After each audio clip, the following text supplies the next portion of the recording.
வணக்கம். Welcome to கதை திரட்டு. இந்த வீடியோல நம்ம என்ன கதை கேட்க போறோம்னா, நீ இல்லாமல் நான் இல்லை கதையின் நிறைவு பகுதி. நம்ம சேனலை இதுவரைக்கும் சப்ஸ்கிரைப் பண்ணாதவங்க சப்ஸ்கிரைப் பண்ணுங்க. பக்கத்தில் இருக்கிற பெல் ஐகானை கிளிக் பண்ணி ஆல்ங்கிற ஆப்ஷனை ப்ரெஸ் பண்ணுங்க. நான் போடுற கதைகளை உடனுக்குடனே நீங்க கேட்கலாம். வாங்க கதைக்குள்ள போகலாம். தன் பெண்ணின் மனதில் யாரும் இல்லை என்று பெருமையாக சொல்லி சொல்லியே மகள் தன் விருப்பத்தை சொல்ல முடியாத நிலைமைக்கு தள்ளப்பட்டதற்கு தான் தானே காரணம் என்ற குற்ற உணர்ச்சியில் முகத்தை மூடியபடி அழுது கொண்டிருந்த மனைவியை நெருங்கிய சஞ்சய் அவரின் கண்களை துடைத்து விஷயம் புரியாமலேயே அவரை சமாதானப்படுத்தி கார்த்திக் கார் விபத்தில் அடிபட்டு அட்மிட் ஆகியிருப்பதை கூறியதுமே விழுக்கென்று நிமிர்ந்த சுஜாதா அவன் இருக்கும் அறைக்கு ஓட்டமும் நடையுமாக செல்ல கண் மூடி மயக்கத்தில் படுத்திருந்த கார்த்திக்கை கண்டதும் அவரின் மனம் அணை உடைக்க தன்னை கட்டுப்படுத்த முடியாமல் அழுதார். அத்தையின் அழுகைக்கு காரணம் புரியாமலேயே அவரை சமாதானப்படுத்தி கொண்டிருந்த சுரேஷ் கார்த்திக்கிடம் அசைவு தெரிந்ததுமே அவரை அமைதிப்படுத்தி அவனிடம் செல்ல கண் விழித்ததுமே ஷைலுவின் தாயை கண்டதும் ஒன்றும் புரியாமல் வலியோடு முனகிக் கொண்டே எழுந்து அவர்களை வரவேற்றான். என்ன ஆண்டி, என்ன பார்க்க வந்தீங்களா? எனக்கு ஒண்ணும் இல்ல, ஜஸ்ட் சின்ன அடிதான், அதுக்கு இவன் ஊரையே கூட்டிட்டானா என்று கேட்டு புன்னகைக்க சுஜாதாவிற்கு ஒரு நிமிடம் என்ன சொல்வதென்றே தெரியாமல் விழித்தவர் அடுத்த கணமே தன்னை சுதாரித்து முகத்தில் வலிய புன்னகையை வரவழைத்து கொண்டார். ஆமாம்ப்பா, சுரேஷ் ஃபோன் செய்தான், அதான் பார்க்க வந்தோம். இப்போ பரவாயில்லையா என்று நலம் விசாரிக்க சுரேஷ் அத்தையின் சமயோசிதமான பதிலில் வாய் அடைத்து போயிருந்தவன் தன்னை மீட்டு கொண்டு நான் தாண்டா சொன்னேன் என்றவன் தொடர்ந்து திவ்யா அத்தை மாமா எல்லாரும் இவ்வளவு நேரம் இங்கேதான் இருந்தாங்க. இப்பதான் அவங்கள காஃபி குடிக்க வைக்க திவ்யாவோட கேன்டீனுக்கு அனுப்பிச்சு வச்சேன் என்று சமாளித்தவன் அத்தையிடம் திரும்பி அத்தை, நீங்க மகா அத்தையை பார்க்கணும்னு சொன்னீங்களே, வாங்க அழைச்சிக்கிட்டு போறேன் என்றான் நண்பனுக்கு தெரியாமல் அவன் பக்கம் கண்ணை காட்டி. ஏற்கனவே சூழ்நிலையை அறிந்து கொண்ட சுஜா சட்டென்று புரிந்து கொண்டு கார்த்திக்கிடமிருந்து விடை பெற்று கொள்ள அவனிடம் பெற்றோரை அழைத்து வருகிறேன் என்று கூறிவிட்டு வெளியே வந்தான் அத்தையுடன். ரொம்ப தேங்க்ஸ் அத்தை என்றதுமே ஷைலுவை பற்றி சொல்லாமல் இருந்ததற்கா சுரேஷ் என்று வேதனையுடன் கேட்டதுதான் தாமதம். நடந்து கொண்டிருந்தவன் அதிர்ச்சியில் நின்றுவிட, எனக்கு எல்லாம் தெரியும் சுரேஷ், நீயாவது இதை பத்தி ஒரு வார்த்தை சொல்லி இருக்கலாமே. ஷைலு வாழ்க்கை இப்படி சீரழிஞ்சிருக்காதே என்று கண்ணீர் விட விக்கித்து போனான். அடுத்த நொடியே தன்னை சுதாரித்து, என்ன செய்ய சொல்றீங்க அத்தை? அந்த பைத்தியக்காரி சத்தியம்ங்கிற ஒரு வார்த்தையில என்னை கட்டி போட்டுட்டா. ஷைலுவோட வாழ்க்கை இப்படி ஆகிவிட்டதேங்கிற பயத்துல கார்த்திக்கை வரவழைச்சு விட்டனே தவிர இதுவரை அவங்கிட்ட எதுவுமே சொல்லல. ஆனா சொல்லாமலையும் இருக்க முடியாது. ஷைலுவுக்கு கார்த்திக்ங்கிறக்கு விஷயம் தெரிஞ்சுட்டது. கார்த்திக்கிடம் தன்னை பற்றி சொல்ல வேண்டாம்னு சொல்லி இருக்கா. சொல்லுங்கத்த, நான் என்னதான் செய்ய என்று கேட்டவனை பார்க்க பரிதாபமாக இருந்தது. சிறிது நேரம் யோசித்தவர் ஒரு முடிவுடன், இது மறைக்கக்கூடிய விஷயம் இல்ல சுரேஷ். கார்த்திக் தம்பியிடம் எதையும் மறைக்காத. அவர் ஷைலுவை சந்திச்சு பேசட்டும். கண்டிப்பா அவரால அவளை புரிஞ்சுக்க முடியும். அதுக்குள்ள நான் எல்லாரையும் அழைச்சு கொண்டு சென்று விடுகிறேன் என்றவரை ஆச்சரியமாக பார்த்தான். என்ன சுரேஷ் அப்படி பார்க்கிற? அவ என் பெண். எதையும் விட என் பெண்ணோட வாழ்க்கையும் அவ சந்தோஷமும் தான் எனக்கு முக்கியம். வாழ ஆரம்பிக்கிறதுக்குள்ள வாழ்க்கையை தொலைச்சிட்டு அவ நிக்கிறத எப்படி என்னால பார்த்துக்கிட்டு சும்மா இருக்க முடியும்? அவ ஆசைப்பட்ட வாழ்க்கையை அமைத்து தருகிற வரை எனக்கு நிம்மதியும் இல்லை, தூக்கமும் இல்லை, யார் என்ன சொன்னாலும் என்ற கண்களை துடைத்து கொண்டு உறுதியோடு பேச சுரேஷுக்கு பெருமையாக இருந்தது. அவர் சென்றதும் மீண்டும் கார்த்திக்கின் அறைக்குள்ளே நுழைந்தவனிடம், ஷைலு அம்மா எதுக்கு இங்க வந்தாங்க? அப்படி வரவேண்டிய அவசியம் என்ன? அவங்க நிச்சயம் என்ன மட்டும் பார்க்க வரல, உண்மையை சொல்லு என்று சந்தேக கண்ணோடு துளைக்க நண்பனின் கேள்வியில் மனம் திடுக்கிட்டது.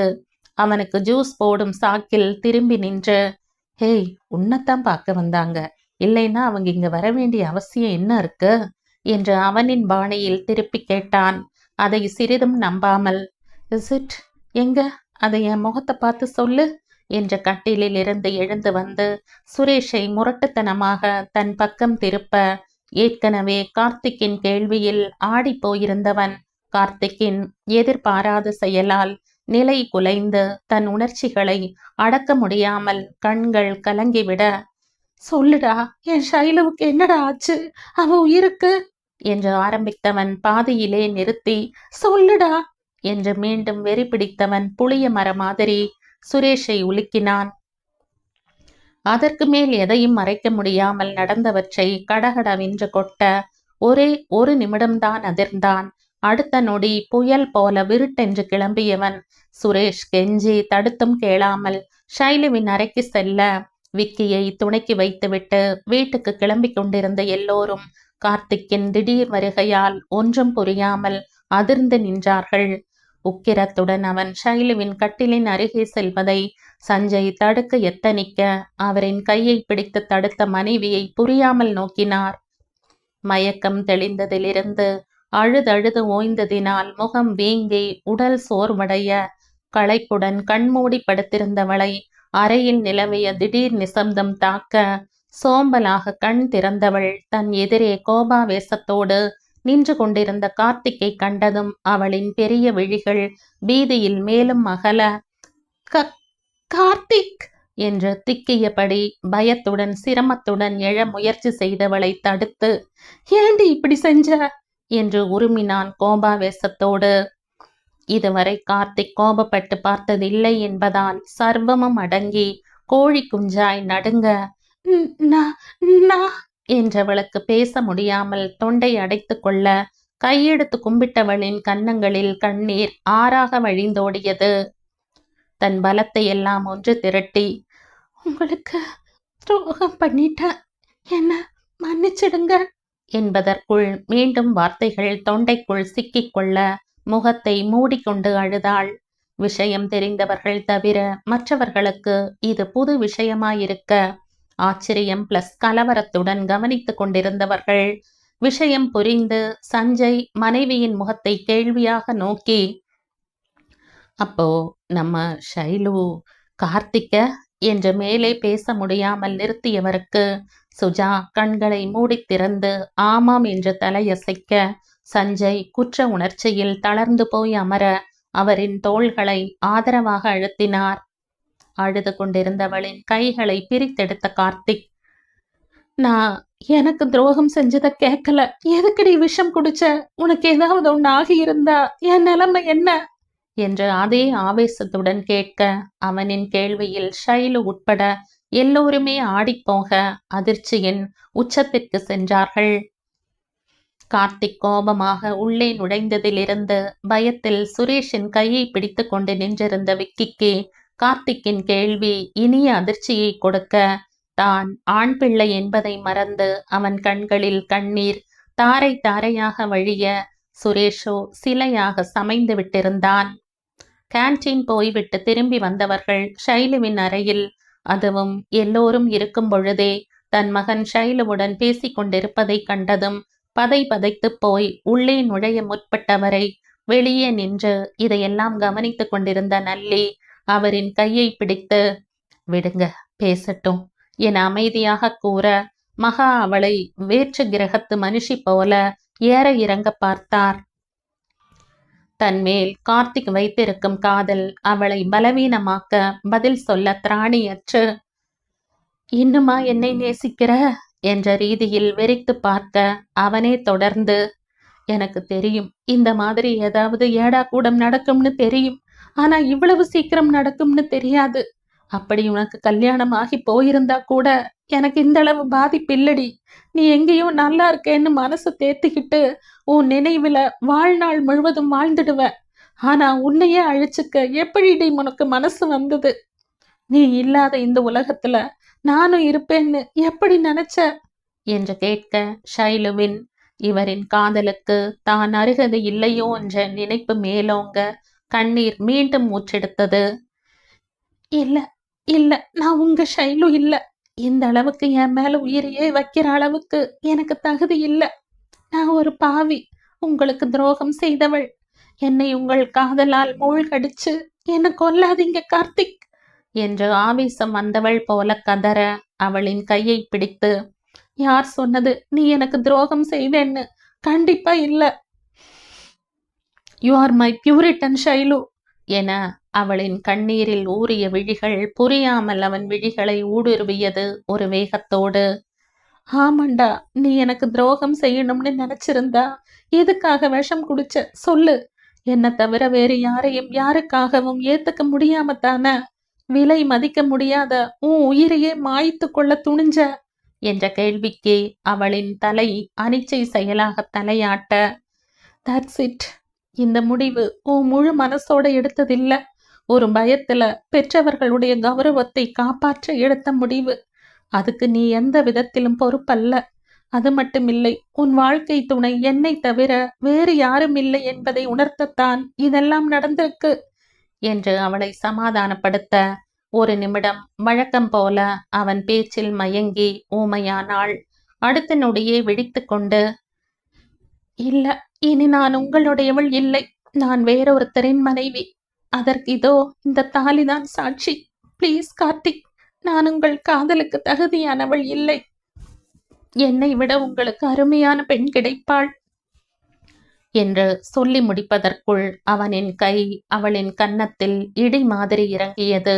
அதிர்ச்சியில் எல்லோரும் செய்வதறியாது உறைந்துவிட திவ்யா அதிர்ச்சியை உதறி ஷைலுவின் அருகில் வந்து அவளை அணைத்தபடி, அண்ணா ப்ளீஸ், அவ ஏற்கனவே நொந்து போயிருக்கா, அப்புறமா பேசிக்கொள்ளலாமே என்று ஏறக்குறைய கெஞ்ச, பின்ன என்ன திவ்யா, நான் நேசிச்சவளை விட்டுவிட்டு வேறொருத்தையை கல்யாணம் செய்து கொள் என்று சொல்ல இவளுக்கு என்ன உரிமை இருக்கு என்றான் உச்சகட்ட சினத்தில். அவனின் நேசத்தில் ஷைலு நொறுங்கி போக தன் மகள் மேல் கொண்ட கார்த்திக்கின் ஆழமான காதலை நினைத்து சஞ்சயும் சுஜாவும் தடுக்கவோ எதையும் பேசவோ முடியாமல் சிலையாக அமர்ந்திருந்தார்கள். சூழ்நிலை கருதி மகா அவனை நெருங்கி, கார்த்திக், போதும் பேசினது. அவ ஏற்கனவே செத்து பழிச்சு வந்திருக்கா. அது மட்டுமில்ல, நிறைய குழப்பத்தில் இருக்கா. இந்த நேரத்துல நீ என்ன சொன்னாலும் அவ மனசு ஏத்துக்காது. அவளுக்கு கொஞ்சம் டைம் கொடு, கண்டிப்பா புரிஞ்சுக்குவா என்று அவனை அமைதிப்படுத்த, பாருமா அவ சொன்னத என்று அவளை முறைத்து கொண்டே தாயிடம் முறையிட்டான் கோபத்துடன். அவ உன் ஷைலுதான், நாங்க யாரும் இல்லைன்னு சொல்லல. இத பத்தி அப்புறமா பேசிக்கலாம். நீயும் இப்ப எமோஷனலா இருக்க, அவளும் அதிர்ச்சியில இருக்கா. கொஞ்ச நாள் போகட்டும், காலம் நிச்சயம் அவ மனசை மாத்தும் என்றவர் சுரேஷிடம் கண்ணை காட்டி அங்கிருந்து அழைத்து போக கட்டளையிட, முரண்டு பிடிக்கும் குதிரையை மல்லு கட்டி இழுத்து போவது போல சுரேஷ் அவனை அழைத்து சென்றான். இத்தனையையும் கண்கூடாக பார்த்து கொண்டிருந்த சஞ்சய்க்கு தான் ஒரு பிசினஸ்மேன் என்கிற அந்தஸ்து கழன்று ஒரு அப்பாவி மகளின் தந்தையாக கதறி அழுதவரை சமாதானம் செய்ய யாருக்குமே தைரியம் வரவில்லை. சுஜா கணவரின் அழுகையில் சிலையாகிவிட புதுமண தம்பதிகள் அவரை நெருங்கவே பயந்தார்கள். விக்கிக்கோ தந்தை செய்த காரியத்தினால் தானே இவ்வளவும் என்ற கோபம் அவனை அருகில் செல்ல விடாமல் தடுத்தது. ஆனால் மகாவோ கணவருக்கு கண்ணை காட்ட அவர் சஞ்சயின் தோளில் கை வைத்து ஆறுதலாக அழுத்தினார். அவரின் தொடுகையில் நிமிர்ந்தவர் கார்த்திக்கின் தந்தையை கண்டது மனம் உடைந்து அவரின் கைகளை பிடித்து மன்னிப்பு கேட்க அவரை ஆதரவாக தன்னோடு அணைத்து கொண்டார். கார்த்திக் அன்றே டிஸ்சார்ஜ் ஆகிவிட ஷைலுவை நான் பார்த்து கொள்கிறேன், நீங்கள் எல்லோரும் போகலாம் என்றான், யார் முகத்தையும் பார்க்க பிடிக்காமல் பொதுவாக. அவன் பேச்சில் இருந்த கோபத்தின் நியாயம் புரிந்தாலும் பரிதாபத்துடன் நோக்கிய சஞ்சயின் உணர்வுகள் புரிந்தது. சுரேஷ் அவரை சமாதானப்படுத்தி, நீங்க பயப்படாம போங்க மாமா, அவன் பார்த்துப்பான். அவனால ஷைலுவை இந்த நிலைமையில விட்டுட்டு வீட்டுக்கு போக முடியாது என்றவன் அழுதபடி நின்று கொண்டிருந்த அத்தையை துணை கழைத்தான்.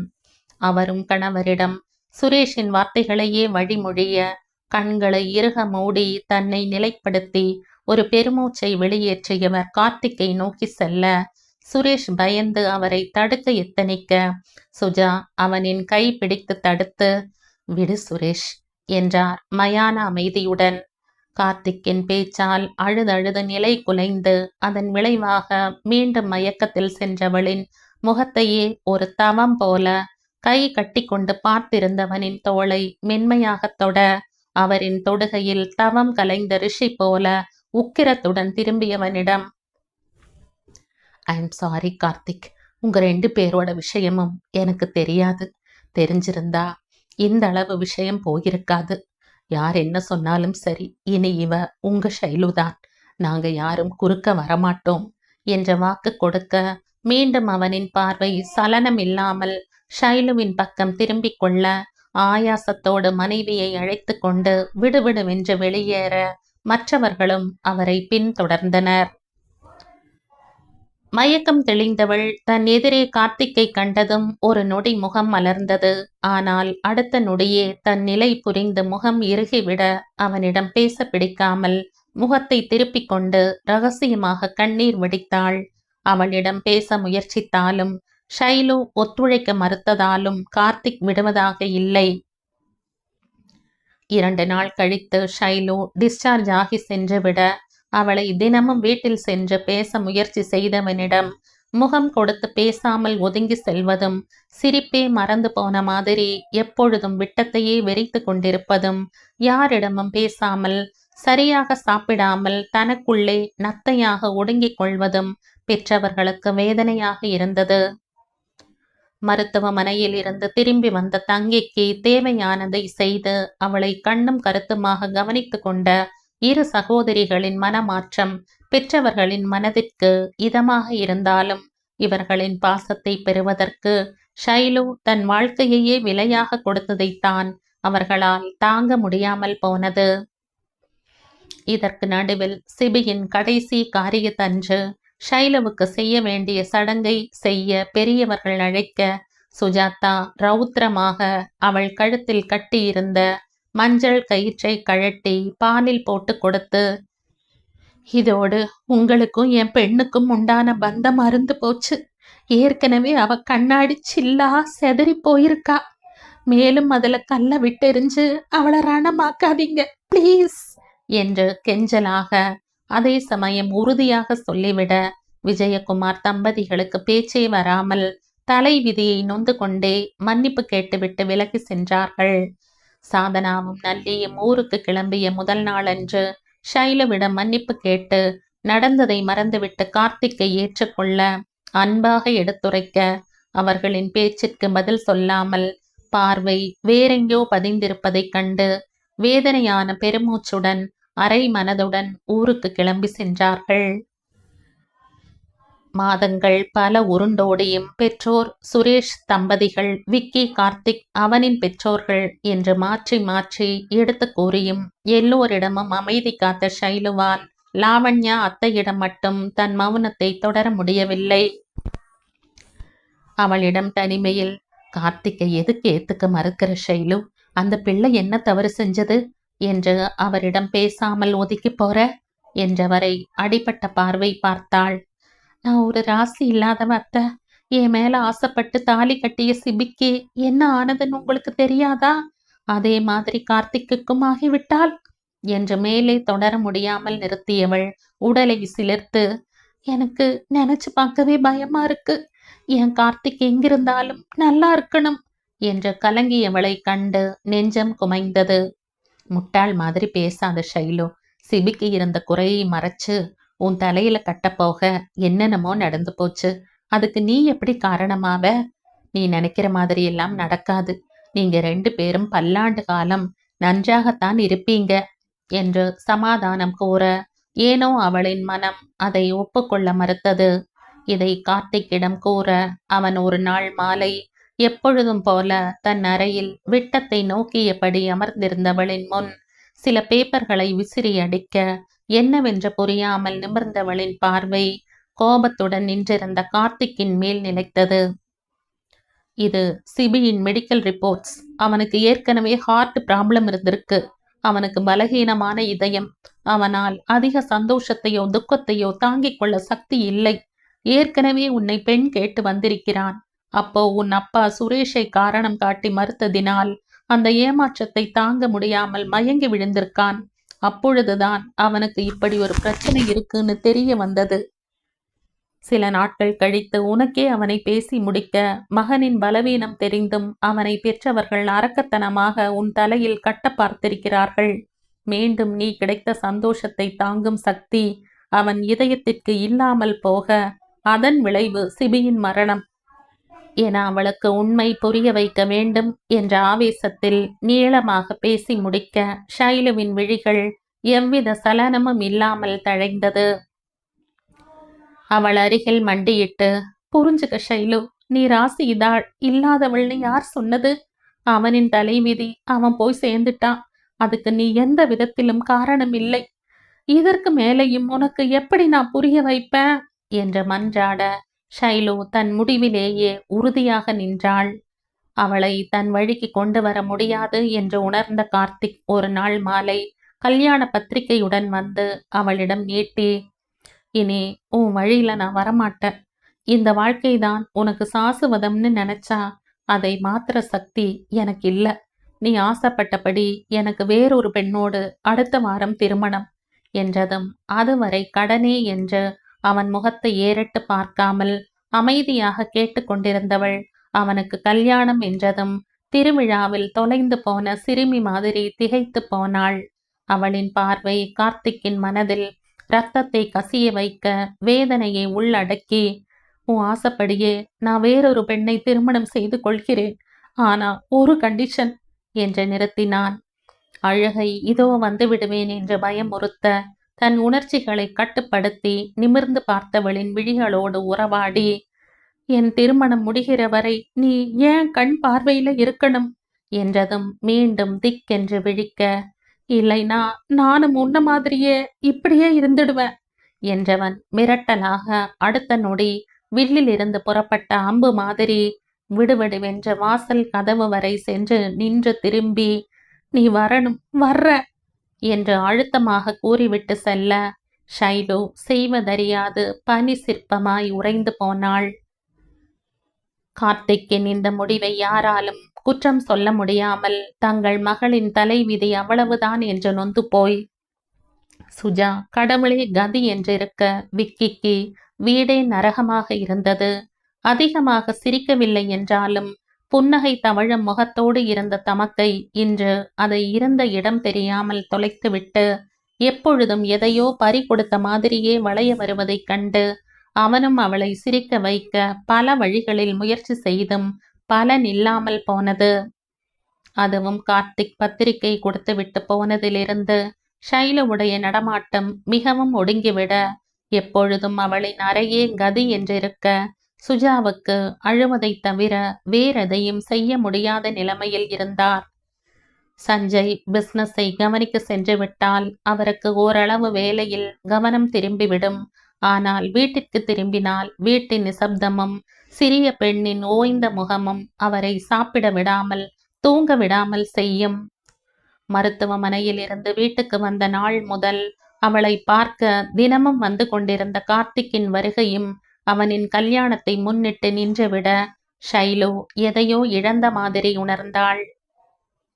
அவள் பேசாவிட்டாலும் கார்த்திக் எதையாவது பேசி அவளை வம்பிழுத்து கொண்டிருப்பான். அவனை நிமிர்ந்து பார்க்காவிட்டாலும் அவன் குரலையாவது மனதிற்குள் ரசித்து கொண்டிருப்பாள்.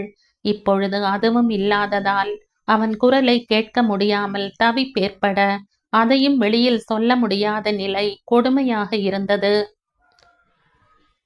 ஒவ்வொரு நிமிடமும் அவனின் அருகாமைக்காக ஏங்கி தவிக்க அது பூதாகரமாக விஸ்வரூபம் எடுத்தது.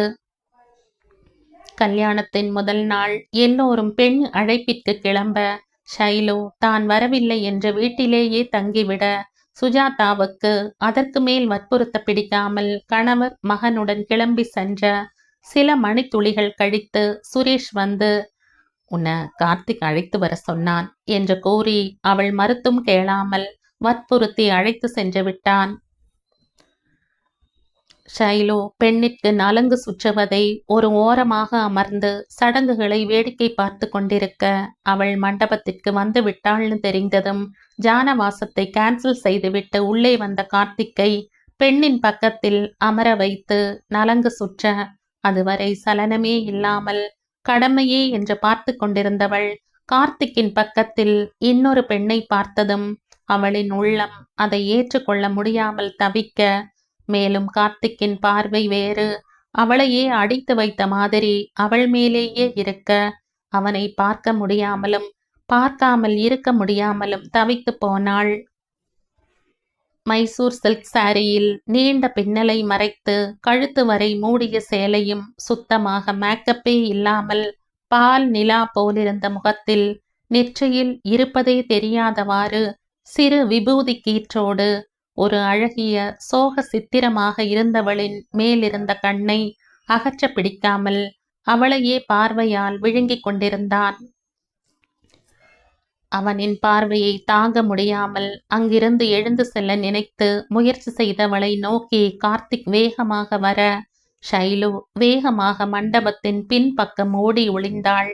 இருட்டாக இருந்த இடத்தை தேர்ந்தெடுத்து யாரும் வர வாய்ப்பில்லை என்று நினைத்து சுவரில் சாய்ந்து கண்ணை மூடி படபடத்த நெஞ்சை நீவி ஆஸ்வாசப்படுத்தி மெதுவாக கண்ணை திறக்க அதிர்ச்சியில் தூக்கி வாரி போட்டது அவளுக்கு. காரணம், அவள் எதிரில் கைகளை அழுத்தமாக கட்டிக்கொண்டு அவளையே தலையை சரித்து பார்த்து கொண்டு கார்த்திக் நின்று கொண்டிருந்தான்.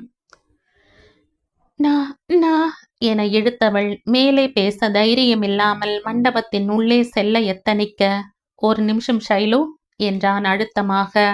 திரும்பாமலே அவன் அழைப்பில் நின்றவளிடம், இப்பவும் சொல்ற, நீ என் கண்ணெதிரில் இருந்தால்தான் என் கல்யாணம் நடக்கும், இல்லைனா என்ன நடக்கும்னு உனக்கே தெரியும் என்று மீண்டும் அழுத்தம் திருத்தத்துடன் மிரட்டலாக கூறிவிட்டு அங்கே ஒருத்தி இருக்கிறாள் என்கிற உணர்வே இல்லாமல் உள்ளே செல்ல அவளுக்கு சலிப்பாக இருந்தது.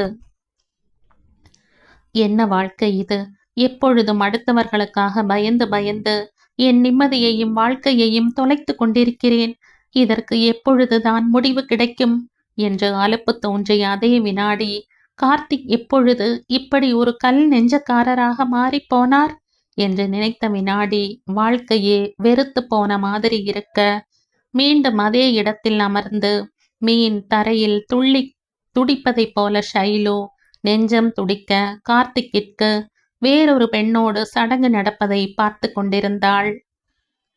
சடங்கெல்லாம் முடிந்து சுஜாவும் சஞ்சயும் அங்கேயே தங்கிவிட விக்கியுடன் வீட்டிற்கு வந்த ஷைலுவுக்கு அழுகையை அடக்க முடியாமல் தன் அறையில் ஓவென்று வாய்விட்டு அழ, விக்கிக்கு தமக்கையின் நிலைமை புரிந்து அவள் அழுகையை கட்டுப்படுத்த தோன்றாமல் அவனுமே கண்கள் கலங்க பார்த்து கொண்டிருந்தான்.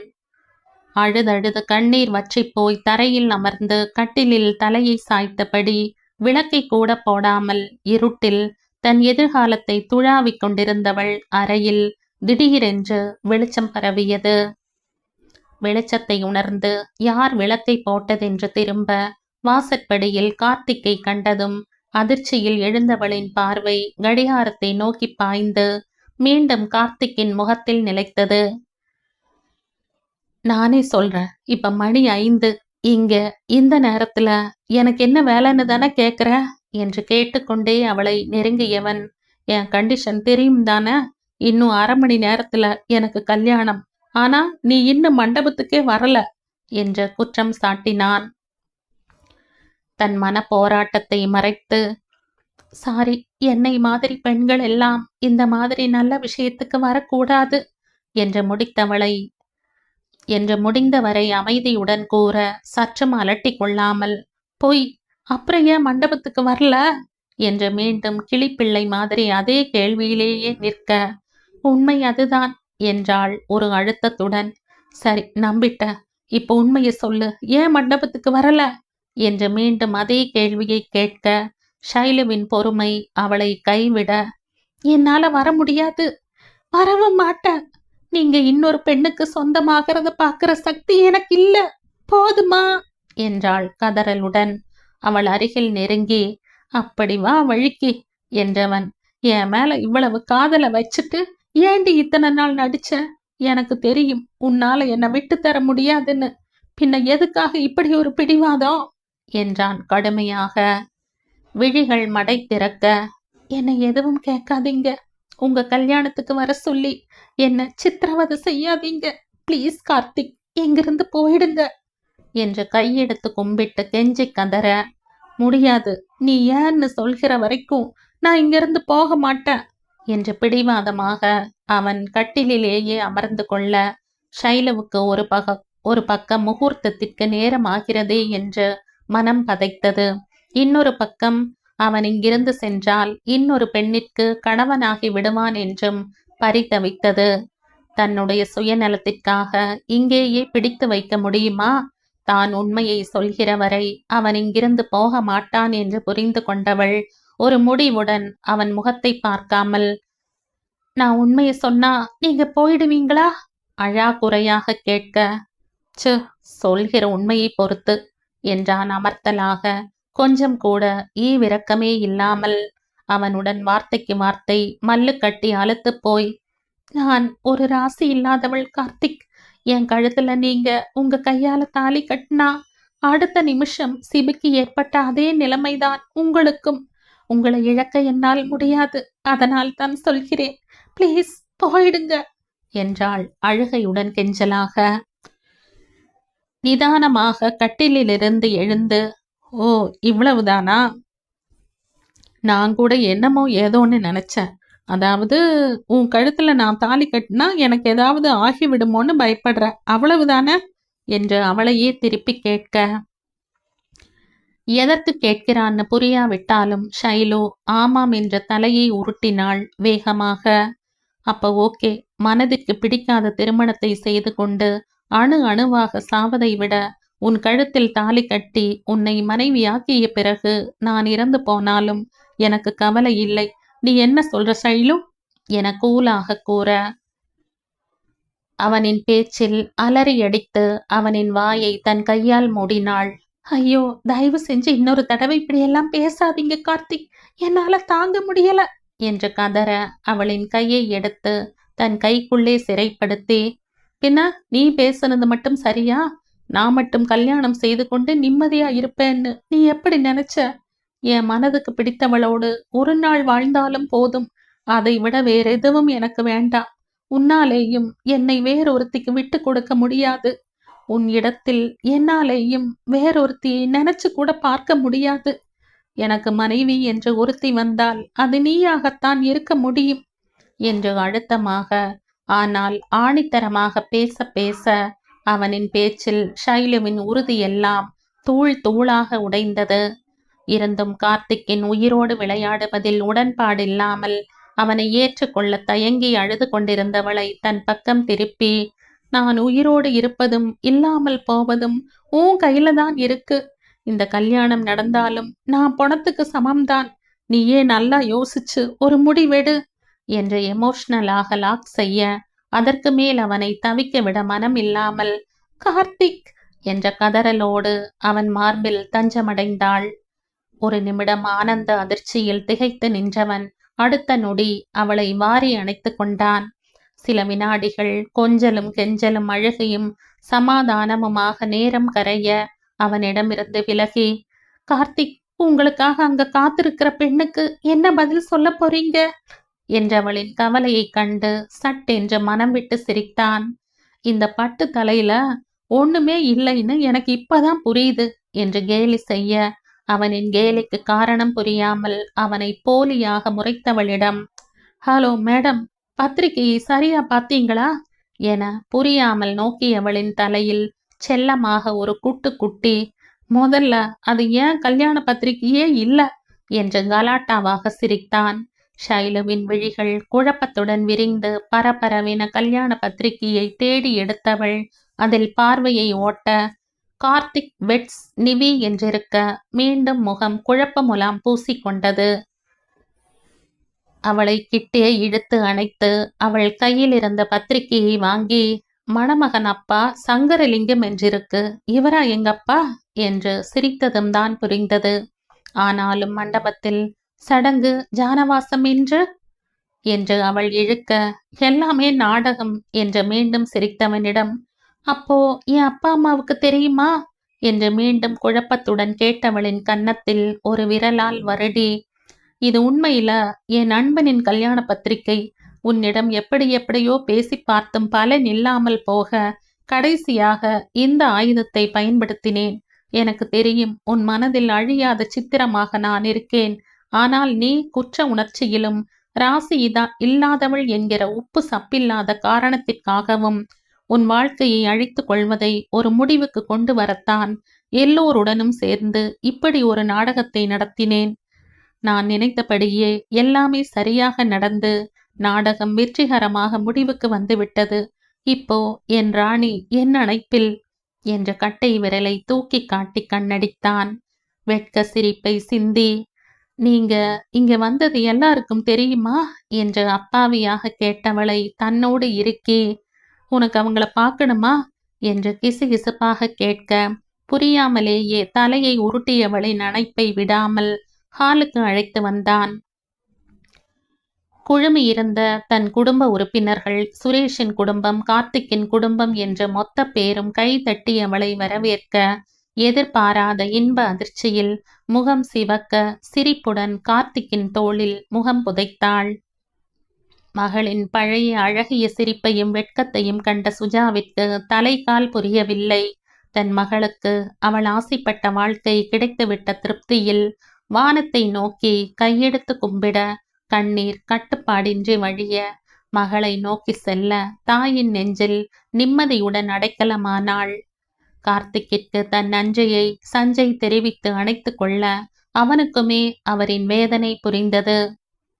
இவர்களின் திருமணத்திற்கு யாரின் தடையும் இல்லை என்றாலும் துக்க சம்பவம் நடந்த வருடம் திரும்பிய பிறகு செய்யுங்கள் என்ற ஐயரின் வாக்குப்படி சில வாரங்கள் காத்திருக்க வேண்டியிருந்தது.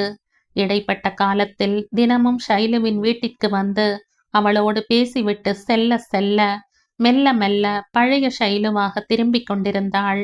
ஷைலுவின் ஆசைப்படியே அவள் சொன்ன தேதியில் திருமண நாளை சஞ்சய் குறிக்க அவர்களின் திருமண நாளும் வந்தது. எல்லோரையும் திருமணத்திற்கு அழைத்த சஞ்சய் பெரிய மகள்களை மட்டும் அழைக்க மனமில்லை.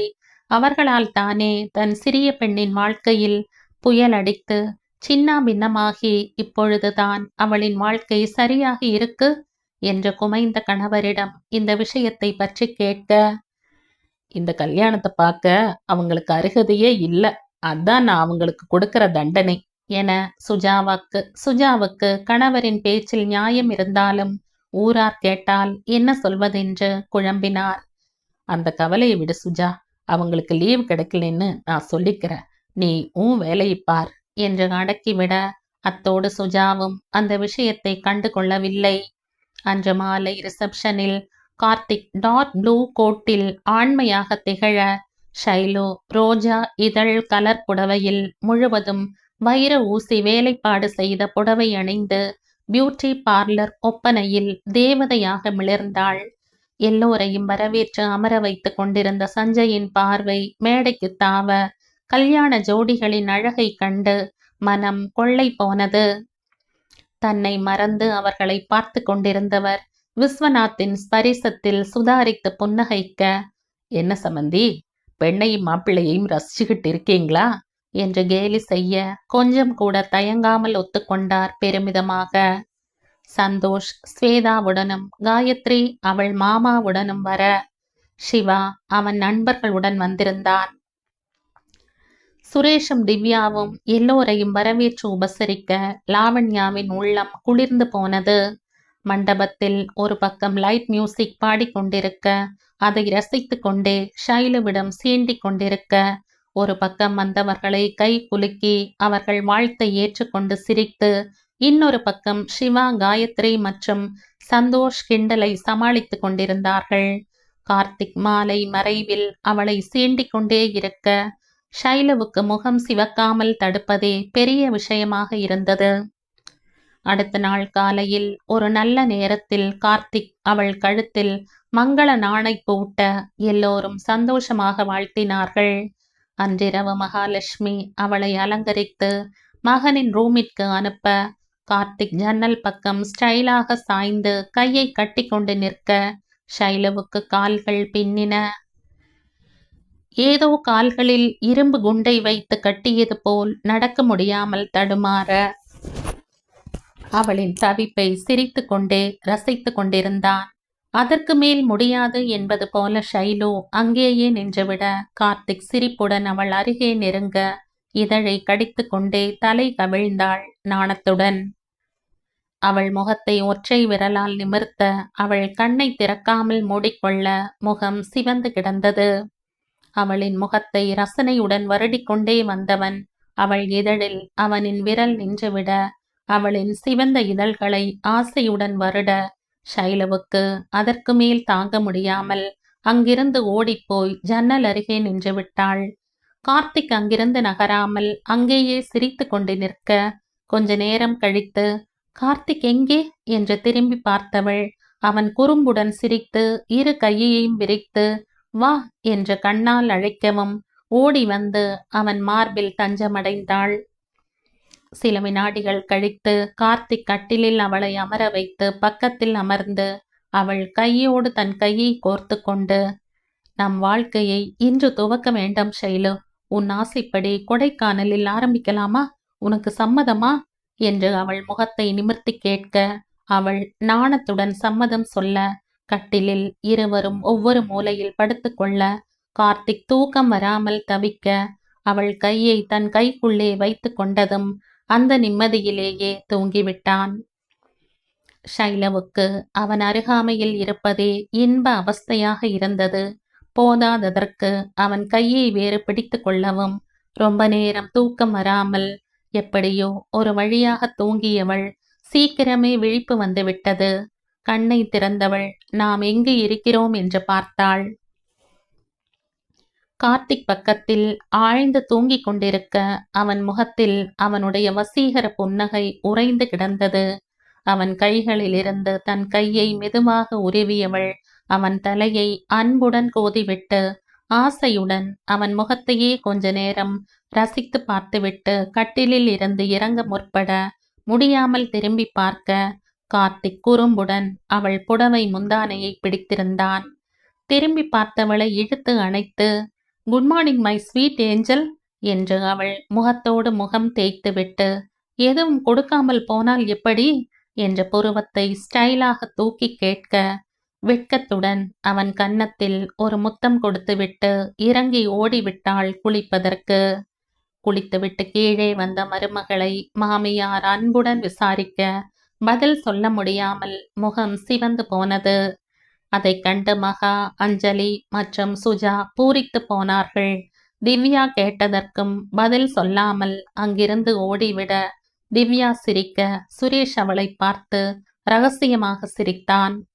அன்று மாலையே கொடைக்கானல் கிளம்ப எல்லோரிடமும் சொல்லிக்கொண்டு கார்த்திக் காரில் அமர, சுஜா மகளை அணைத்து முத்தமிட, மகா பத்திரமா போயிட்டு பத்திரமா திரும்பி வாங்க என்று விடை கொடுக்க கையசைத்து விடை பெற்றார்கள் எல்லோரிடமும். கார்த்திக் ஷைலுவுக்கு பிடித்த எஸ்பிபி பாட்டை போட அது மெலிதாக கசிந்து கொண்டிருந்தது. அதை கேட்டுக்கொண்டே மனம் கொள்ளா நிம்மதியுடன் கார்த்திக்கின் தோளில் சாய்ந்து கொண்டாள். நடுநடுவே ஓய்வு எடுத்துக்கொண்டு கொடைக்கானலை அடைய நடுநிசியாகியது.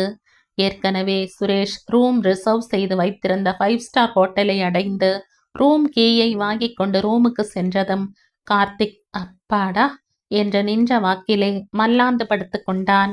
ஷைலு ஜன்னல் வழியே கோடை இருட்டாக இருந்தாலும் விளக்கின் வெளிச்சத்தில் தெரிந்த அழகை ரசித்து கொண்டிருக்க, கார்த்திக் எழுந்து வந்து அவள் பின்னால் வந்து இடுப்பை சுற்றி வளைத்து அவள் கழுத்தில் முகம் புதைத்து, அட்லாஸ்ட் உன் ஆசைப்படி இங்கு வந்து விட்டோம்.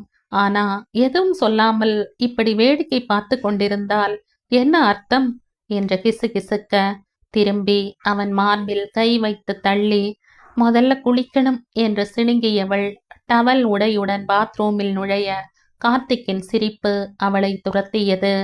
குளித்துவிட்டு வெளியே வந்தவள் கார்த்திக் டிவியில் மூழ்கி இருப்பதை கண்டதும் அவனை எழுப்பி தள்ளி கொண்டு போய் பாத்ரூமில் விட்டு கதவை சாத்தியவள் முடியை உதறி காய வைத்தபடியே ஜன்னல் வழியாக வெளியே வேடிக்கை பார்த்து கொண்டிருக்க, குளித்துவிட்டு வந்தவன் ஈரத்தலையை உதற அதிலிருந்த நீர் திவலைகள் ஷைலுவின் மேல் தெரித்தது. குளிர் நீரின் உபயத்தால் தேகம் சிலிர்த்தது என்றால் முதலாக கார்த்திக்கை வெற்று மார்புடன் காணவும் நிலை தடுமாற கார்த்திக் அவளின் தடுமாற்றத்தை புரிந்து அவளை அணைத்து கொண்டான். சில வினாடிகள் கழித்து கணவனிடமிருந்து விலகி, ஹாப்பி பர்த்டே கார்த்திக் என வாழ்த்தி ஒரு பிரேஸ்லெட் அணிவித்து அவன் இதழ்களில் அழுந்த முத்தமிட கார்த்திக் ஆகாயத்தில் பறந்தான் அவளின் முத்தத்தில். அவளை இழுத்து மடியில் அமர்த்தி, ஏய், உனக்கு 4 மாதம் கழித்து என்றுதானே சொன்னேன், தேதி சொல்லலையே, உனக்கு எப்படி தெரிந்தது என்றான் ஆச்சரியத்துடன். ஷைலு மர்மமாக சிரித்து, மனசுக்கு பிடிச்சவங்க பிறந்த நாள் பற்றி தெரிந்து கொள்வது ஒரு பெரிய விஷயமா என்று அவனுக்கே திருப்பி அடிக்க அணைப்பை இறுக்கி, சூப்பர், எனக்கே என் டயலாக் திரும்பி வருது. சரி, என் பிறந்த நாளை தெரிந்து கொண்டாய், அன்று நான் என்ன சொன்னேன் என்று மறந்து விட்டாயா என்று அவள் கன்னத்தோடு அவனின் கன்னத்தை இழைத்து கொண்டே பாதி குரலில் கேட்டான். ஷைலு இடம் வலமாக தலை அசைத்து, நீங்க என்ன சொன்னீங்க என்பதை நான் மறக்கல, நீங்க எதை நினைத்து சொன்னீங்கன்னும் தெரியும். உங்க பிறந்த நாள் பரிசா என்னையே உங்களுக்கு தருகிறேன் என்று அவன் காதோடு ரகசியமாக சொன்னவள் அவன் முகம் எங்கு முத்திரையை பதிக்கத் தொடங்கியதும், ஷைலு, என் ஷைலு என்று கொஞ்சம் கொஞ்சமாக அவன் தன் வசத்தை அவளிடம் இழந்து கொண்டிருந்தான். கழுத்தில் கைகளை மாலையாக கோத்து அவன் கழுத்தில் முகம் புதைக்க கார்த்திக் கொஞ்சமும் தாமதிக்காமல் தன் வேலையை தொடங்க ஒரு கட்டத்தில் இருவரும் தங்களின் தனி உலகத்திற்குள் நுழைய ஆரம்பித்தனர்.